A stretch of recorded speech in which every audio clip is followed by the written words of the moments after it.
Well, so one day I'll start a talk without saying so. I actually determined that yesterday. I'm going to try to start a talk without saying so. So what did I say? I said so. So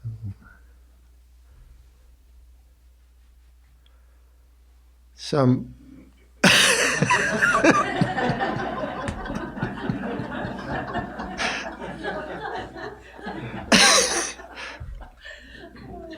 I was looking out the window and admiring. They have a really good collection of walnut trees here. I don't know if you've noticed.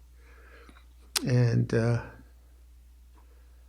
I've been dipping into dyeing my own yarn, which I started this year, I think. Like, a few months ago, whenever. And I got a really good deal on. Do you know what yarn blanks are? They're just plain yarn without any color, white yarn, which is what you use for dyeing, and I got a good deal. Yarn is expensive. Anyway, so then I've there's that so again. I've become self-conscious. I've been experimenting with color because I don't have a very, I think they call it aphantasic as opposed to hyperphantasic. You know, that people who can visualize really, really, really well are hyperphantasic, and someone who can't visualize is on the other side of the spectrum. So the question I ask people, can you visualize a green apple? Can you make a picture? And some will say, oh yeah, I can't. And then I ask them, can you visualize a green apple with a dog on it? And they say, oh yeah, or no. And then I kind of gauge where they are in a spectrum. So I'm in the spectrum that can't visualize a pencil. I can't just make pictures, which actually I think makes my mind much more peaceful, but I'm not sure of that. I'm not complaining. I'm not asking for a new set of... Anyways, back to dyeing. So I'm looking at the walnut trees here, which are very lovely. And then, of course, the mind goes to... Because I've also been researching natural dyes. I'm using acid dyes now. The walnut tree. I wonder how many walnuts it would take to do 2 pounds of, and thinking is like this.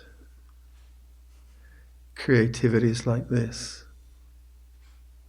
Back to the stillness of being.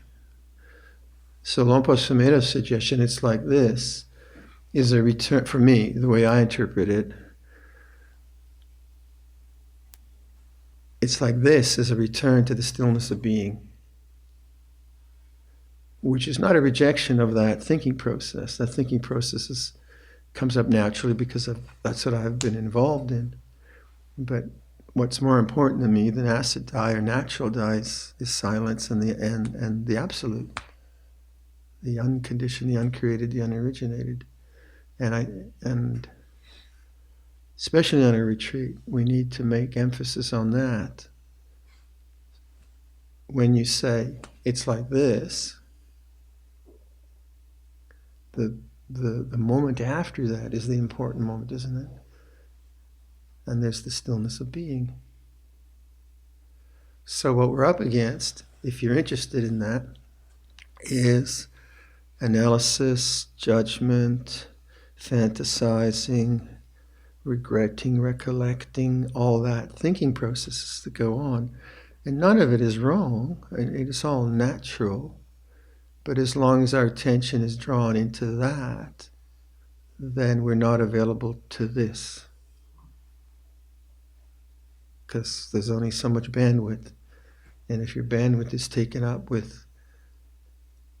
Like one of the things I often suffered from in meditation is strategizing. Now, I'm going to do this technique, and then I'll do that, and then it's just a sense of me doing something to get somewhere called whatever I like to call it. Whereas it's like this, it's not so much a strategy, it's a remembering the silence of being.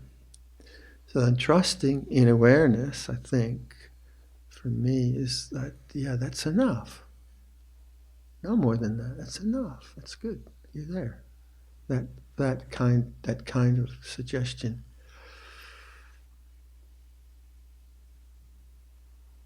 The movement to get rid of thought is very strong, which is called vibhava tanha. If you follow the Four Noble Truths, the three types of desire, bhava, vibhava, and kama tanha. Kama tanha is just being, I see it as just being kind of absorbed into sense experience. Usually it's defined as like, it's that whole thing where we're consuming all the time. Either thought and planning and creative things, which is not wrong. Again, it's not a wrong thing. And we use it, and I wouldn't want life without it. I enjoyed the coffee this morning, it's okay. It's not this kind of hair shirt philosophy where, to be enlightened, you have to wear a hair shirt or whatever. You have to be severe, or it's not a rejection of that, but rather it's a choosing out of interest to see, well, what is unchanging? So that's where the kind of sense of trust and the open heart, I think, is important. The open heart allows for the patterns of thinking, but it becomes more interested in the silence of the mind. So moving away from thought, one way to put it. Then you have to kind of observe in your own mind how your thinking process is like to criticize or analyze or fantasize or whatever, and make an intention to awaken to that as an object rather than be the subject, and then trust in awareness.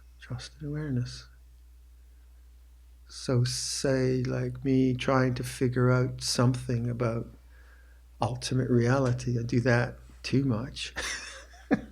Because you cannot make a statement about ultimate reality, because consciousness is not to be described. Like, can you describe consciousness? It's big. But can you deny it? No. So it's the great mystery. It's the great mystery of life. So I'd like to do a meditation on the body, which its inclination is to get us to perceive the body as an object in awareness.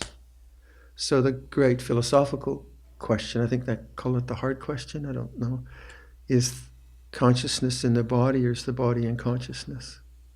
Is consciousness brain matter? And then you get to ideas like, when the body dies, does consciousness cease? This is the hard question. So philosophically, you could think about that, but that would just be thought again. And you could say one side or the other. I visited an observatory in Quebec a few years ago, and it was that meteorite storm that they have in the whatever season they have those meteorite storms. And there was also a kind of video presentation in one of those cinema places that have the big screens in your face. What are they called? IMAX? I don't do that much, so I'm not up on that. And then the description of evolution was there. It was very, very interesting. And somewhere through that description, it was all matter, and all of a sudden they snuck in consciousness. Yeah, wait a minute. Whoa. How did you do that? And I asked him, how did you do that?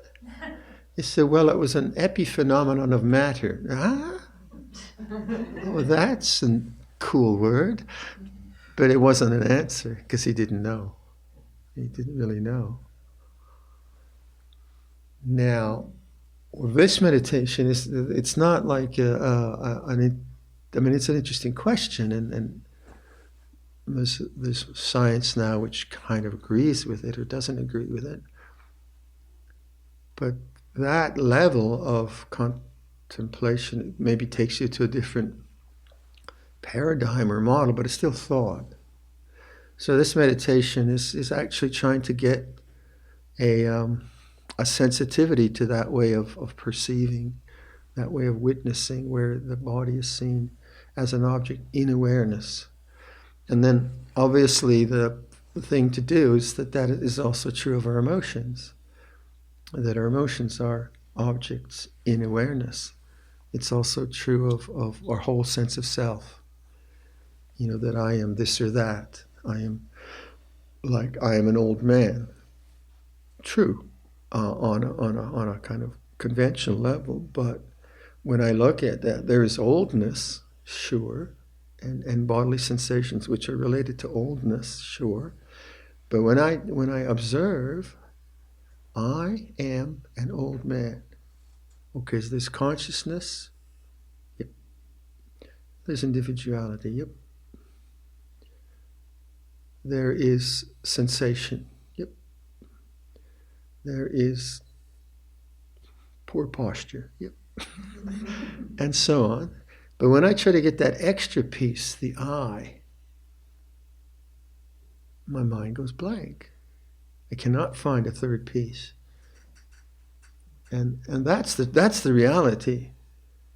The thought pattern is that I am an old man, or I am tired, or I am not tired, or I am angry, or I am Canadian, I am not American. So those I am this or that's are conventions that we use, and they are useful conventions or not. But when you really just pay attention to that statement, I am this, what is left is I am is left. Like you can say that to yourself, I am. And that is consciousness. I am. But the I am this or that doesn't really fit. So the way of, say, Indian philosophy or some of the Chinese ways of, the who am I kind of question, you get right to that sense of I am. And you don't go to the this or that. You make that statement, I am. And all you find is presence. And for me, when Luang Smedo says, it's like this, or if I say, I am, it's not an ego statement that I am Viradhammo or I am this or that. To me, it's a movement towards ultimate reality, towards the silence of being, the stillness of being, through an observation of the way things are, not through a philosophical belief or disbelief. That is limited. So this meditation is, let me explain it. I mean, I've done it before with all of you. Who am I here?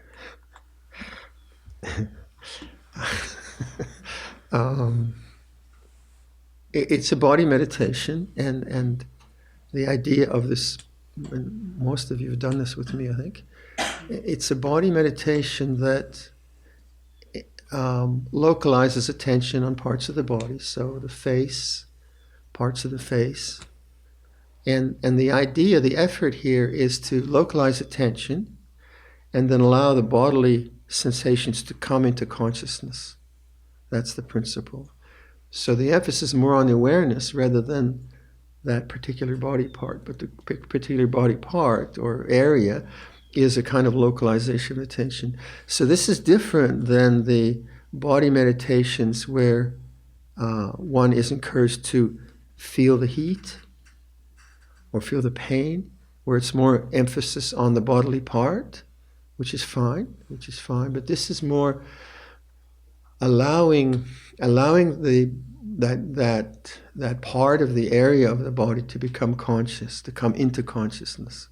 So that's the way I like to talk about that. And that's important for me, because what it leads to for me is that the body is in awareness, that pain is in awareness, the pleasure is in awareness. So all the time the emphasis is on awareness itself, rather than the quality of the experience. So, shall we meditate? Oh, that word.